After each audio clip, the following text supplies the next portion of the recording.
Hello and welcome to Alive and Composing, the wonderful world of innova, where we pluck an innova artist out of the crowd and interrogate them irreverently. And today's guest is Jeremy Long. Would you state your name for the record, Jeremy? Yes, Jeremy Long. That's Long. It sounds like a kind of Vietnamese pronunciation of Long. Or it might be my stopped up nose, I don't know. Okay, and we have very important questions here that get to the nitty-gritty of who you are as a musician, person, and everything else. And the first question is, what's your pet's name and why? Do you have a pet? I do not. It's probably my saxophone, and it doesn't have a name.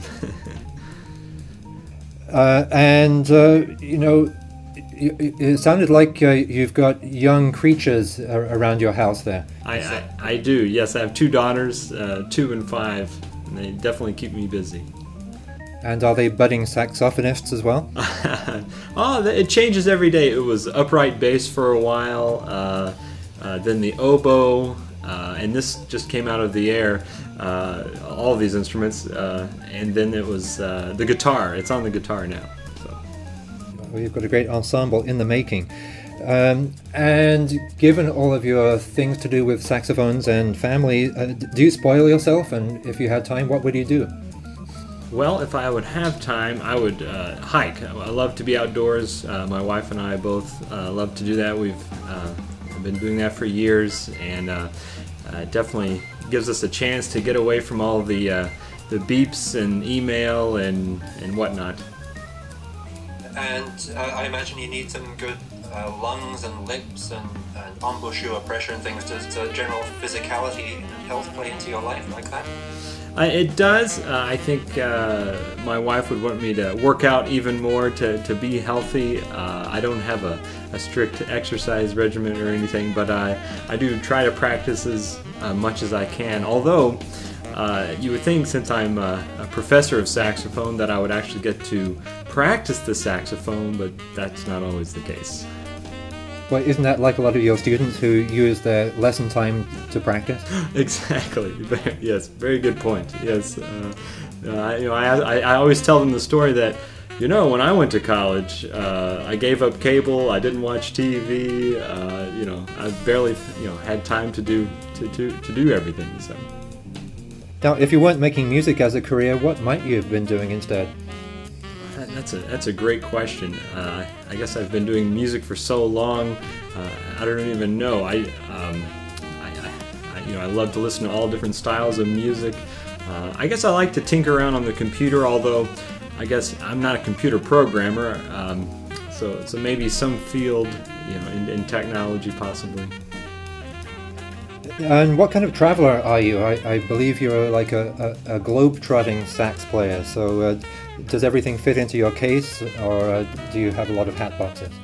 Well, I have thought about that a lot, because in touring around the globe, I definitely do not want to check my instruments. I guess I don't tour enough to have one of those custom cases made where you can throw all of your saxophones in there and let, who knows what happened to it and thrown around. But I try to pack a couple saxophones on board. I'm always first in line, because I'm worried about getting the saxophones in the overhead, and then I try to cram something else. But lately, the 2 saxophones pretty much take up the space. So I've been bringing an iPad around and packing that full of stuff to read and do on the long flights. Do you have a really special place you've been in the world? It could be a favorite city, or just a little nook in somewhere that you just feel is totally your own.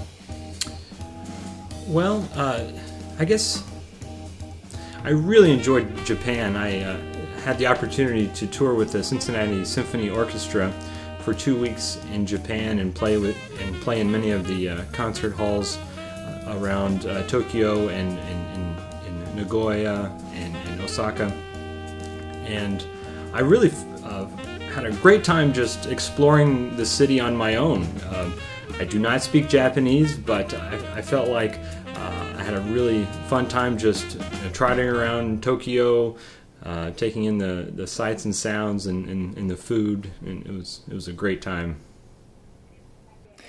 Now, if you ended up on a desert island instead of Tokyo, which MP3s would you carry with you? Are there some that are just in your blood, no matter how shameful, and you just you hear them ringing through your bones? Right. Oh, it's always difficult for me to pick favorites, and it would probably take me about 6 months to decide what to take with me. But I guess if I had 2 seconds to decide, it would probably, something with John Coltrane, something with Joe Lovano. These are both jazz saxophonists.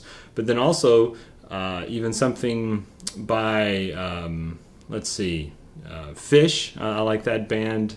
Also, maybe even something something by Brahms. I guess I would say. You may have them all. What's your first sound memory? Wow, first sound memory.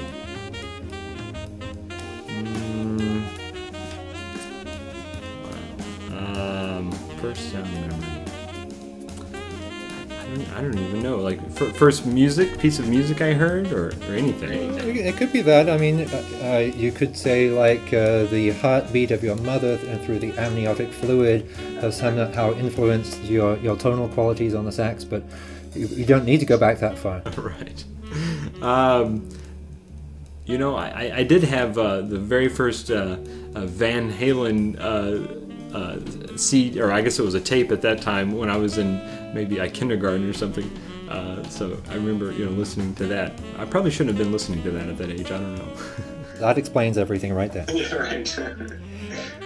And is there like a mind-blowing work of art that you experienced and it changed your life? You either walked into some place and saw it, or you read it, or you watched it, or you just thought, wow. Let's see. Mind-blowing work of art. Not off the top of my head. Not one thing. Okay, well, it may still happen, later in the week. That's right. You can always update this interview if you want. I know you've had a lot of kind of memorable performances, but is there one that you want to pick out for its like spectacularly huge, or it was just a horrible disaster? Yeah, definitely. Recently, I tell my students this. I guess it kind of helps with concentration. I was in a concert with the composer, film composer A.R. Rahman, and they were having some technical difficulties with the sound. And it was the opening of the concert, and this concert's it was in Dubai, and this concert's for maybe it was 20 to 30,000 people. And we started the concert, and we used in-ear monitors, headphones, and we were getting the sound there. And they were having a lot of feedback issues on stage, not out in the audience, so the audience didn't necessarily know. And so I have this big solo at the beginning, and right before that, all this feedback happened, and all these people were just shouting in my ear and everything, and I had to just play. So I'm sitting there playing the solo and trying to totally, block out everything else that's going on, the feedback and the people shouting, and it's funny. And later on, I think I saw a YouTube clip of that, and it sounded all right. You just didn't know that was going on. And tell me about what you learned from your teachers and what you like to pass on as pearls of wisdom to your students. Are there 2 or 3 things that you just believe the next generation really need to know? Yes. Well, I tell you what. I was in one concert. And not to name drop, it was Ray Charles, but this has really stuck with me. And actually, it was another sound problem. And there was a lot of feedback, and he kept telling the sound engineers just stay off the knobs, just turn it down a bit. And I guess they didn't listen. And he finally just stopped the whole band and chewed out the sound men and said, "All I'm trying to do is play some nice music for these nice folks." And so that's what I try to instill. In any concerts, recitals, senior recitals, a lot of things can happen, a lot of stress can happen. But if you're just thinking about it, really all you're trying to do is play some beautiful music and play it to your best of your ability for the nice audience that has come to listen to you. So that seems like the best piece of advice. And it seems to be like a perfect segue for your innova CD in suspension. Tell us about that, the concept behind it, and that funky organ sound. Yes, I have been composing some of these tunes over the past 5 years or so.